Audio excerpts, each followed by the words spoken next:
Hi there. I'm Gwen Raymundi. I am a licensed marriage and family therapist associate in the state of Washington. My main focus in my practice is trauma, grief, and embodiment, and all their intersections. Um, I offer individual work and group work, and this video is about grief. I'm in the process of creating a three-part series on grief that has essays and videos, and I'm going to continue this little tradition I'm creating each month with a new topic that I'm going to explore in three parts and have both words and me talking at you, to you. So let us begin. Um, In the essay that I wrote, and the link to that, if you're on YouTube, is down in the description of this video. In the essay that I wrote, I talked about one of the tenets of the Family Grief Support Agency Center that I was a part of for 3 years, and that tenet was that we do not compare losses.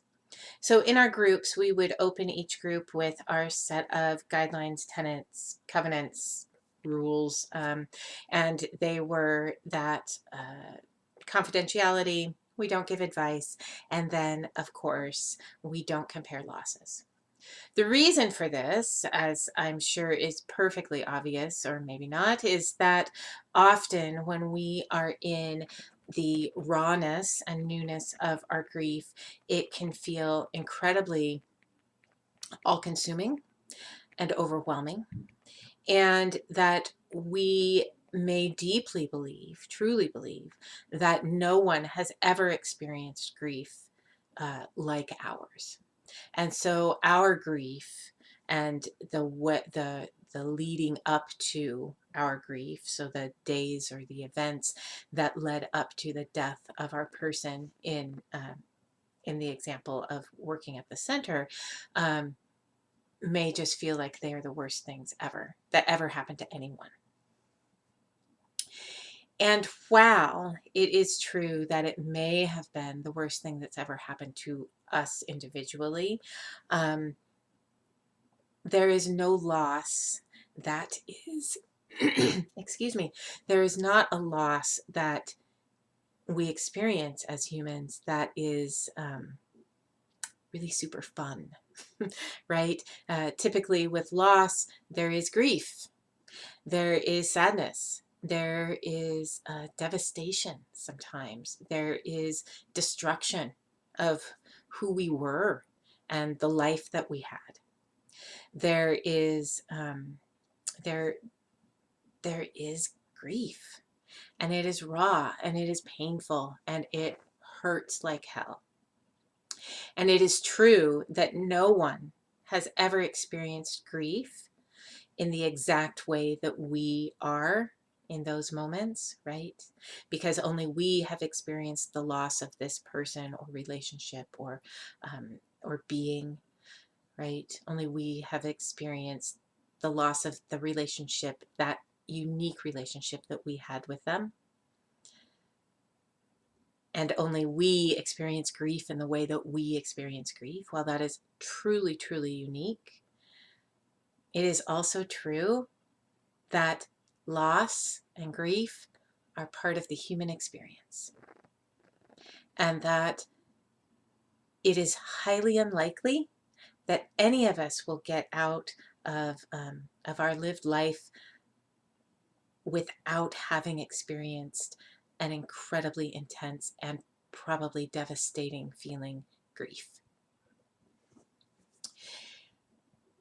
So when we are in that rawness, or even as we are moving outside of that rawness, to compare and to say that my grief is worse than yours is to say that you aren't able to have empathy for that other person, right? It is comparing. It is not allowing for the other person to be believed in their own pain and their own suffering. The other end of the spectrum on that is that if we say, oh my gosh, your grief is so horrible and horrendous, I can't even imagine how devastating and awful that is, right?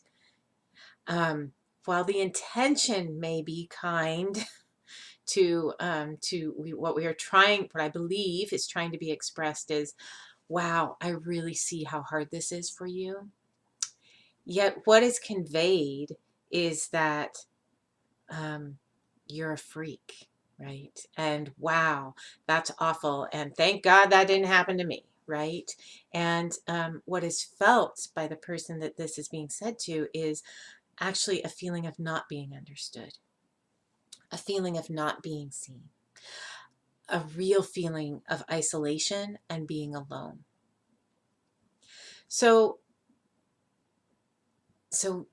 don't compare, right? From either side, from either being the one who has just lost someone they deeply care about, or being one who is there to be in the life of and support the person who has lost someone. How do we sit in grief, right? It's uncomfortable. It's not fun. It sucks. I'll talk about this more in the next video, but there is no end to it. It does change. The way we experience it does shift. And yet, until we can bring people back from the dead, the zombie apocalypse happens, right? Our persons are going to be dead forever, right? They aren't going to be coming back. And so that hole that they leave is there. And it doesn't go away. And we learn how to work with it. And again, I'll talk more about that in the next video. And for us, as we experience the grief, what we need to do, especially in the early stages, is to create space for it, to allow it, to surround ourselves with people who will allow us to allow it, right? Who will in fact encourage us to allow it and create space so that we almost have no choice but to allow it. When my mom died 9 years ago, I immediately, and immediately, I mean, I walked onto the hospital wing. I was told she was dead. I walked into her room, looked at her body, and then the next words out of my mouth were, what do we need to do to arrange for the funeral?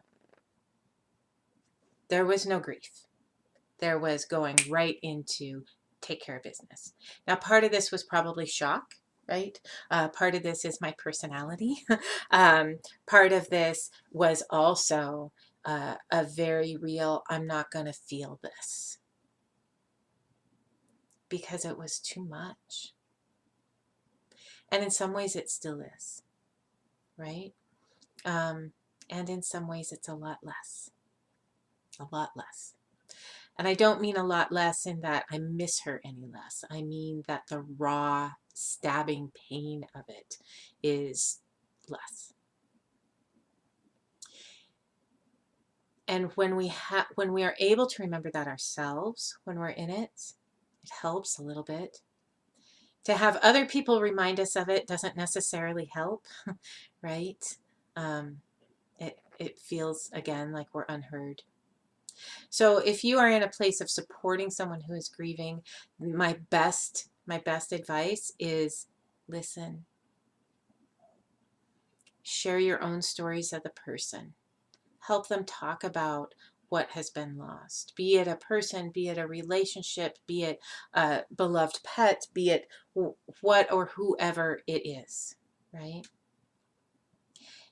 Encourage the person to communicate with you in whatever ways they are able, which might not be verbal, right? It might just be tears. It might be silence. It might be needing someone to be physically present, right? Allow the other person to communicate their grief in the ways that they are able, and encourage them to do so. And don't compare, right? Don't talk about how awful this must be for them. Instead say, I see you're hurting. I see how much this hurts you. I see how painful this is. Would you like to talk about it? Shall we share stories? Should we sit in silence? Would you like to look at photos? Right? And allow them to make those decisions. Don't encourage them to do something they don't want to do. Right? Allow them to make the decisions, but offer up different ways of connecting. Because when we've lost an important person or an important relationship, we feel so alone. Right? All right. So that is it for this video. The next one again will be about time and how our culture seems to put a timeline on grief and the realities of what grief is. Okay, sending you love, and I'll talk to you soon.